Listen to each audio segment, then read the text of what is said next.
All right, let's talk about the one device you probably have in your hand, or at least within arm's reach, right now.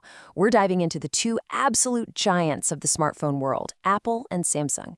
But we're not just going to talk specs or cameras. Nope, we're going deeper into the hidden ideas, the philosophies that are literally baked into their design. So I gotta ask, which side are you on? Are you team iPhone or team Samsung? It's one of the biggest debates in tech. But what if I told you that your choice, your preference, actually says something fundamental about what you want from technology? That it's not just about the screen size, but about a core guiding idea. And it really boils down to this one simple, powerful idea. This quote kind of lays out the original battle plan. The iPhone, it was built for people who were brand new to this whole smartphone thing. And Samsung, well, that was for the experts, for the people who already knew their way around complicated tech.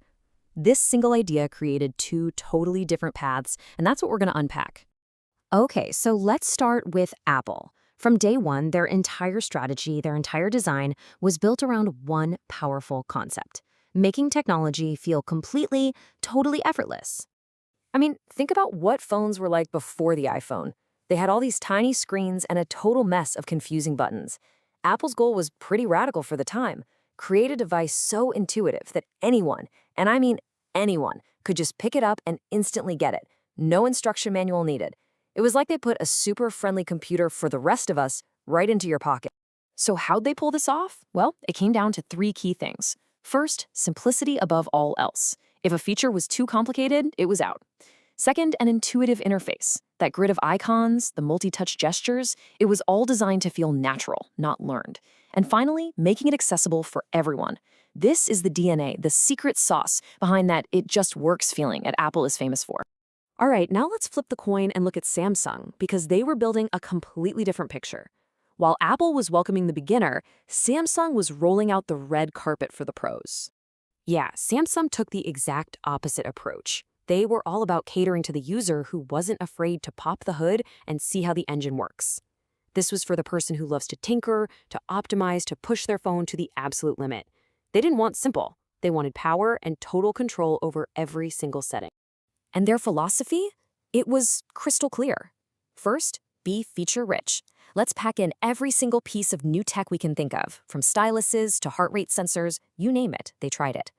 Second, deep user customization. Let people change everything: widgets, themes, the works. And finally, give them maximum control. Deeper access to files, more settings, really empower them to make the phone truly theirs. So you can see the battle lines, right? They couldn't have been clearer. Apple was all about simplicity for the newcomer. Samsung was all about delivering a whole universe of features for the expert. Two giants, starting from completely opposite ends of the spectrum. But okay, that was the origin story. The big question today is, do those sharp dividing lines still exist? I mean, in a world where every phone seems to do everything, has that fundamental difference just faded away? And this is where it gets really interesting. The source material itself points out that the game has totally changed. Think about it.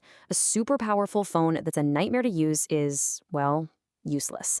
And a simple phone that can't actually do powerful things is just a toy. Over time, the market has kind of forced these two rivals to start learning from each other. And their massive ongoing success just proves that this evolution worked.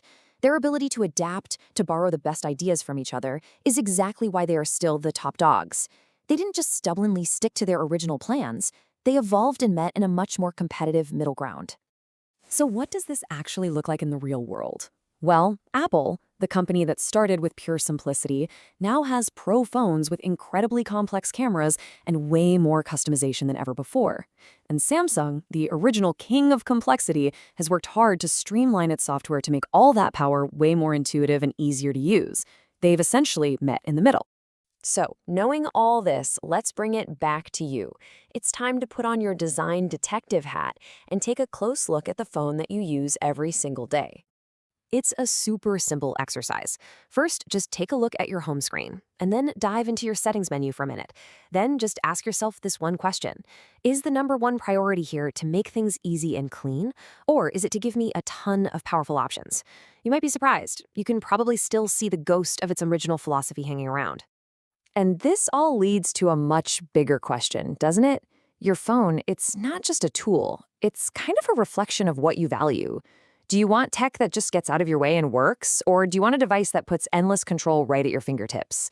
It's more than just a phone. It's a philosophy in your pocket. So, what does your choice say about you?